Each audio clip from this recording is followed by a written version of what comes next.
Hello everyone, this is Shazeem Mushtaq from SM birds every. आज का बहुत इंपॉर्टेंट टॉपिक है डेड इन शेल के बारे में। उम्मीद करता हूं कि आपको ये टॉपिक जो है ना समझ में आएगा। मुकम्मल तफसील के साथ देखिएगा एक एक चीज़ के बारे में। तो शुरू करते हैं जी डेड इन शेल के बारे में। पहला पॉइंट जी इन ब्रीडिंग के बारे में। इन ब्रीडिंग जो है जी, ये जो आपका जो पेड़ लगे हैं आपके शेड में, सबसे पहले आपने देखना कि वो जो पेड़ है वो क्लोजली रिलेटेड तो नहीं है, सिबलिंग्स तो नहीं है, बहन भाई तो नहीं है। ये आपने बहुत इस चीज़ का ख्याल रखना है, ये क्योंकि बहुत इंपॉर्टेंट चीज़ है। एक जो आपने बर्ड है, एक जो है ना वो अलहदा पेड़ से हो और एक जो बर्ड है वो अलहदा पेड़ से हो, सिबलिंग्स ना हो, क्लोजली रिलेटेड ना हो। इसकी वजह से भी बहुत जो है फर्टेलिटी का इशू आता है, डेड इन शेल का इशू आता है। दूसरा सबसे मेन पॉइंट जी माल न्यूट्रिशन। हमें बाजू का पता ही नहीं होता कई बार जी, जो हमारी बर्ड की रिक्वायरमेंट है, उसकी रिक्वायरमेंट क्या, हम उसकी रिक्वायरमेंट उसको प्रोवाइड ही नहीं कर सकते हैं। तो इसका आपने बहुत ख्याल रखना है उसको जी।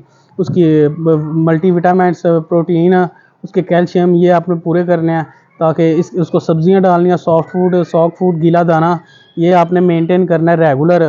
2-3 दिन डाल के छोड़ नहीं देना, इसको आपने प्रॉपर मेंटेन करके जो है ना इसको चलाना है। तीसरे नंबर पे जी ह्यूमिडिटी का आपने बहुत अच्छी तरह से ख्याल रखना है। बाज़ ऐसे होता है जी, ह्यूमिडिटी की वजह से, जो नमी की वजह से डेड इन शेल हो जाते हैं अंडे, बच्चे नहीं बनते या शेल से निकल ही, अंडे से निकल ही नहीं पाते हैं। तो ह्यूमिडिटी का आपने बहुत ख्याल रखना है। आपने टेम्परेचर गेज रखनी है ब्रीडिंग सीजन में, खास तौर पे आपने टेम्परेचर गेज लाजमी रखनी है ताकि आपको पता चले कि टेम्परेचर क्या है, अंदर का बाहर का डिग्री जो है ह्यूमिडिटी आपने मेंटेन करनी है। तो चौथे नंबर पे जी सबसे मेन पॉइंट है जी बॉक्स साइज़। बॉक्स आपका ना ज़्यादा बड़ा हो और ना ज़्यादा छोटा हो। बाज़ औक़ात अगर आपका बहुत बड़ा साइज़ होगा बॉक्स का, तो अंडे ऐसे होते हैं, एक अंडा इस साइड में पड़ा है, ऐसे बिखरते हुए अंडे रहते हैं। तो एक कम्पैक्ट प्रॉपर रिक्वायर्ड साइज़ जो है, ना ज़्यादा बड़ा साइज़ हो ना ज़्यादा छोटा साइज़ हो। आपने उनको एक जो है ना कम्पैक्ट साइज़ रखना है बॉक्स का, अंडे एक जगह पे रहें। तो उसके इसकी वजह से भी जो है ना डेड इन शेल का इशू आता है।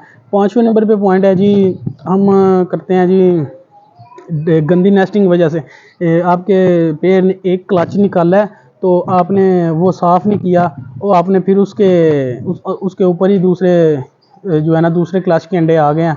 तो उसकी बैक्टीरिया की वजह से उसके ऊपर वीठें जो है ना जम जाती हैं, उसकी वजह से भी डेड इन शेल हो जाता है। तो उसके अंदर ऑक्सीजन नहीं जाता, बच्चे सर्वाइव नहीं कर सकते।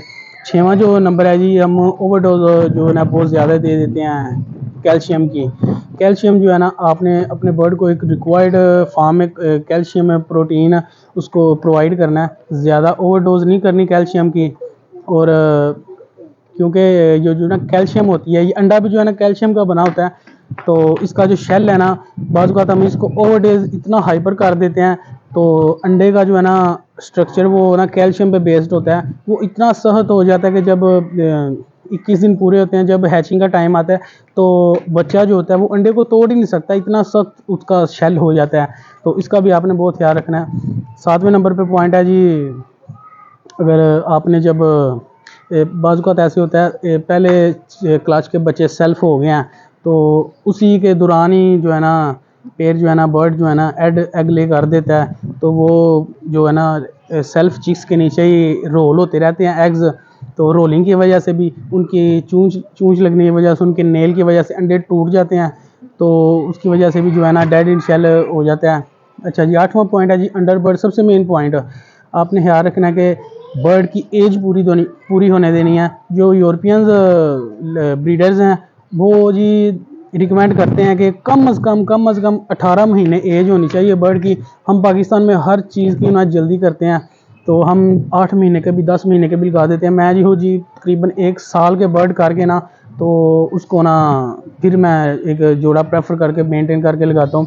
तो कोशिश करें आप भी 1 साल से प्लस का जो है ना पेड़ लगाएं, क्योंकि अगर उसका बॉडी इंटरनल स्ट्रक्चर ही नहीं उसका तैयार है फर्टेलिटी के लिए, ब्रीडिंग के लिए, तो आप उससे कैसे ब्रीड रख सकते हैं अच्छी उम्मीद की। तो 9वां सबसे मेन पॉइंट जी एक्सरसाइज के बारे में जी। आपका बर्ड जो है ना एक्सरसाइज उसकी अच्छे तरीके से नहीं है। हम छोटे छोटे केजेस में उनकी जो है ना छोटे छोटे 1.5 बाय 1.5 के केज में उसको रख के, तो उससे अच्छी उम्मीद की, अच्छी ब्रीड की तवक्को रखते हैं। ये जो है ना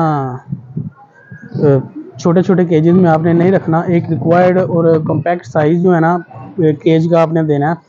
ताकि जो है ना बर्ड की अच्छी तरह से फ्लाइंग हो। एक्सरसाइज उसकी मेंटेन करनी है आपने, और बॉडी स्ट्रक्चर उसका मेंटेन हो, उसके फैदर्स अच्छी तरह से उसकी फ्लाइंग हो, उसकी हर चीज़ ओके हो, तो फिर आप उससे अच्छी ब्रीडिंग की ना तवक्को कर सकते हैं।